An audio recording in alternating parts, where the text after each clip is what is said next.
Hey Sean, good morning, bud. Turns out my own technical analysis is not too far off. It's good to know that I'm not a dummy.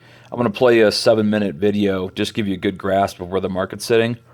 It'll be a good conversation piece for your clients, but it's also for you. So sit here, endure the 7 minutes. It's worth your time. That way you'll have a good handle on the market.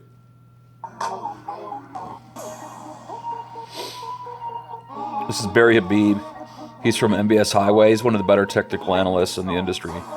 So aside from his tools that I follow and charts that I can read, he usually jumps on and provides a morning update. So here's your Good boy. morning. Hope you're having a great start to the day. Yeah, rates got low, and stock market certainly did hit the floor, hit the 200-day moving average. I told you that was going to happen. It seemed like a far-fetched idea, but here we are on the 200-day moving average. A few weeks back, I did say that I did not believe this stuff when the stock market was rallying, thought that the coronavirus was going to be around for a while. Sure enough, that's what's happened. And then when I mentioned the 200-day moving average on the S&P, it did seem like a far-fetched idea, but actually stocks just moved below it. I'll show you that in just a minute. But meanwhile, look at this. Mortgage bonds up 34. Man, have we been rewarded for our patience floating for the better part of February here, and we are being rewarded with up 34 basis points right now. Certainly staying patient and having conviction in our thoughts. And I remember last May, when I started talking about 1.25 on the 10-year Treasury, went on stage at Mastermind, and a lot of heads turned thinking that this could never happen. But here we are, 1.25 on the 10-year. Will it go lower? I think it will. We'll talk about that and more in just a minute. First, let's get to the news of the day. As we begin that, we see that we did get, as we do every Thursday, initial jobless claims that did rise to 219 from a revised up from 210 to 211. These numbers are very low numbers. Last week was the sample week, so it went from 210 to 211. Still very low, not much change there. GDP, second look at GDP, what came out, still at 2.1%. But remember, this is all before some of the effects potentially of this coronavirus, which seem to be fearful and slowing global trade. I will tell you this. I think in the U.S., we are going to have outbreaks in the U.S. I hope to God it's not bad, but we will have cases. We will have outbreaks here in the United States. That doesn't mean it'll be a pandemic or anything absolutely horrible, but as the news of these outbreaks happen in the U.S., what do you think is going to happen? The media is going to, of course, put this in the forefront of everyone's mind. I mean, that's their job to do, okay, and we certainly should be vigilant and not be in a position where we ignore this serious health hazard. But when that happens here, I think you'll see more of a slowdown, more concern, more problems in the stock market, and probably more money rushing into the bond market. Now, a lot of people say, okay, well, the coronavirus caused this. And, team, here's the deal. If it wasn't the coronavirus, it would have been something else. The coronavirus just accelerated, but slowdown in global trade, slowdown in manufacturing here, slowdown in shipments, as we've been talking about, the potential of a recession, and the huge amount of debt, all putting pressure on rates to move lower. A stock market that was at some pretty pricey levels, which was due for a correction. We thought that as soon as the Fed pulled the plug on their purchases of Treasury bills, that might cause it. So there was a multitude of things. Did the coronavirus, was that the straw? Was that this particular trigger? In this case, it appears to have been, but it's not because of this that it happened. This was just one of a multitude of things that would have happened. This just happened to happen first and caused the acceleration. So when people say, oh, the coronavirus caused it, no, the coronavirus just made it happen sooner, but this was really going to happen either way. That's the important point here. Now, big news of the day for housing, we did get pending home sales for January, so signed contracts in January, really before rates dropped significantly.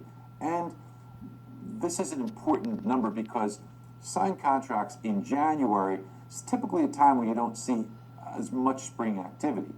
Our friend Diana Olick, who has been horribly wrong and so negative on housing for now 8 years, as recent as 2 weeks ago, saying that it's cheaper to rent than it is to buy, so misinformed.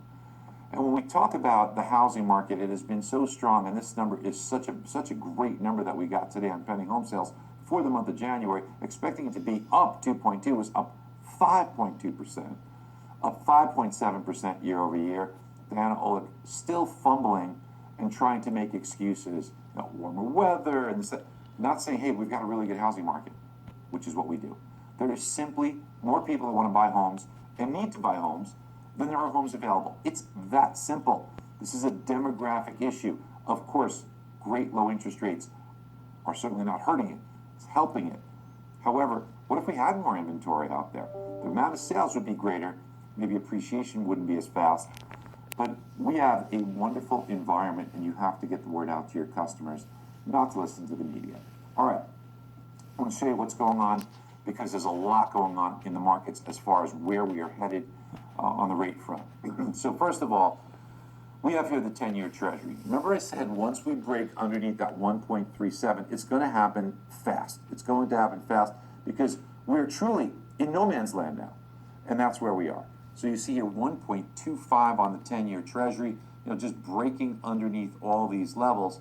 We do have to watch out here that we don't get ahead of ourselves, and I want to show you here when you take a look at a trend line that we are now kind of testing. Isn't it amazing how perfect this is? I mean, I'm a student of this for 30 years, and every day I am still in shock on how absolutely perfect this is. So we're still headed lower here on the trend, but we have to be a bit patient to let things kind of fall into place naturally. And it does appear that there is going to be room for them to move low, interest rates to move lower. So we will certainly be watching this, but I think that the 10-year Treasury, not in a straight line, although this is pretty close to a straight line as possible, but not in a straight line, but definitely has room to move lower. But perhaps the descent slows a bit to stay in line with the lower trend line. But who knows? I mean, if the stock market continues with what it's doing, there's no place else to go but the bond market. Now, I think the stock market's definitely headed lower. I want to show you the S&P 500. And as we take a look at this, the 200-day moving average is being breached here, and we've got a Fibonacci level here. So I remember we were up here, and it says, yeah, we're heading for the 200-day moving average. People thought we were nuts, but here we are. Here's the 200-day moving average. We went from 3,300 all the way down to now what looks like 3,000. It looks like it's almost, in sights, but I think we'll get to about 3020, and that should be, that Fibonacci level should provide a good floor of support. So I think we will hit the floor here, but boy, could we go lower than this? Yeah, I think that, again, when the coronavirus eventually starts to report cases here in the United States, I think it's pretty much inevitable that we will certainly see more concern, justifiably so, to see lower levels in the stock market, probably improved levels in the 10-year Treasury and mortgage bonds, which are now up 28, and I want to kind of take a look at mortgage bonds with you. And as you see here, the chart on the 2.5%, boy, have we been in just a beautiful uptrend here in pricing and breaking above previous highs that we had kind of seen over the past 2 or 3 days. Getting above that today, we maintain this. We're going to where this trend line leads us to, and that leads us to this level here. So 101.72, boy, that's like 36 basis points. That's 3/8 better in price, almost an eighth in rate that you will potentially see. That eighth is for a 30-year fixed, eighth improvement, not 15-year. So got to monitor this day to day, but we are certainly floating. Hope you guys have a great one. Talk to you soon.